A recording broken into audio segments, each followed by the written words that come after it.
Hey, what's up everybody? It's the Crypto Ginger here. Just want to take a quick moment and go over this Bloomberg article I found very interesting when it comes to additional exposure of fraudulent activity happening with some of the bigger name banks that we're all familiar with. And who's at the front of this list? None other than JPMorgan. Now, of course, again, they are amongst a couple of other banks such as UBS, Barclays, Citigroup, and RBS that are dealing with this $1 billion FX rigging lawsuit. This is a huge class action lawsuit here. And of course, quite a bit of people were affected by this when it took place roughly around 2007 and 2013. So keep that in mind, guys. A pretty big class action lawsuit is happening again. Some of the bigger name banks that we're familiar with. Here in this article, what we can see is that the lawsuit centers on collusion of foreign exchange trading strategies for which the European Commission fined Barclays, RBS, Citigroup, JPMorgan, and Mitsubishi UFJ Financial Group. And this is actually totaling up to roughly around $1.2 billion. This actually happened in May. And of course, what we can see is that UBS escaped a fine because it was the first to tell regulators about the collusion. Mitsubishi UFJ isn't being sued in the civil case. Then we can see obviously here that traders ran two cartels on online chat rooms, the European regulator said. Many of them knew each other, calling one chat room SX Express in the Jimmy because of all the traders, but one met on a computer train from Essex to London. Other names for the rooms were the three-way banana split and semi-grumpy old men. So very interesting chat rooms there when it comes to these people conspiring, and of course just very interesting names there for sure. What we can see is that it's the latest development in a case that's already triggered regulatory probes around the world and billions of dollars in fines, as well as $2.3 billion in settlements in the US last year. JPMorgan and UBS declined to comment, of course, and the other banks didn't immediately reply to the calls or emails seeking comment.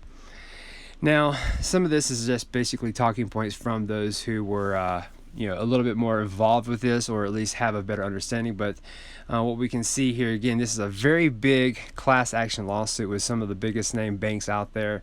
And JP Morgan, one of those banks that we all know has had a lot of negative limelight around them. I can't imagine this is going to be something that actually ends well for that bank there. But a little further in this article, just to kind of give you guys some more reference points, what we can see is that the case was filed in the Competition Appeal Tribunal in London on Monday by Scott & Scott Europe, and of course, again, leading to a $2.3 billion in settlements. We have O'Higgins, who is the chair of the local pensions partner, a UK public sector pension fund, basically, kind of going over this, stating that this particular £1 billion payout will actually go to all of those who were affected by this. Again, those people who are dealing with pension funds and hedge funds. Different investors really are going to be the ones compensated for this. And of course, it goes further down here to talk about those who would automatically be entered into this claim if you were negatively affected by this, and those who can opt in. What we can see is that it's one of the first cases to be brought under 2015 UK legislation that paves the way for US-style collective actions. The Consumer Rights Act rule means that UK-based investors who lost out will automatically become part of the claim, and investors based outside the UK, except for those in US, Canada, and Australia, can opt in. So if you were in the UK and you were affected by this negatively, you will automatically be entered into this to receive a claim, quite possibly. If you're outside of the UK but you do not live in the US, Canada, and Australia, you do also have the means to opt in as well. So when you take this information in, guys, you understand that there are those that are working in the central banking industry, working with Ripple, for example, working with Congress and the United States government, even the president himself. They're members of these particular entities and organizations have all mentioned a level playing field. And this is quite possibly how we're going to start seeing that level playing field, is the exposure of all these corrupt banks and their fraudulent activities. And of course, the thought that a lot of these banks are looking to maybe merge into the distributed ledger technology world or the blockchain world, where they are dealing with an immutable blockchain ledger.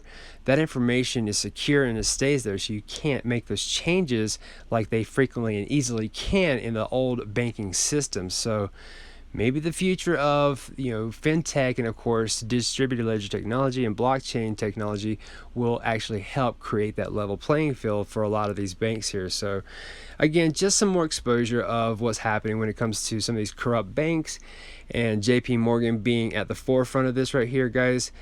Again, my question really is, how long do you think it's going to last before JPMorgan is completely done away with, especially with all of the negative things that have happened coming to the limelight, and we're now seeing how corrupt JPMorgan really was. So let me know what you guys think about this, guys. Again, I appreciate you guys being a part of this channel. I'm sorry this was a quick video. Just wanted to kind of emphasize, hey, we're seeing some things happening that might be creating that level playing field in the near future. So again, thank you for watching, guys. Hope you have a wonderful day. And of course, if you are new to this channel, please hit the like and subscribe button just as well if you like this content. Outside of that, thanks again. Bye-bye.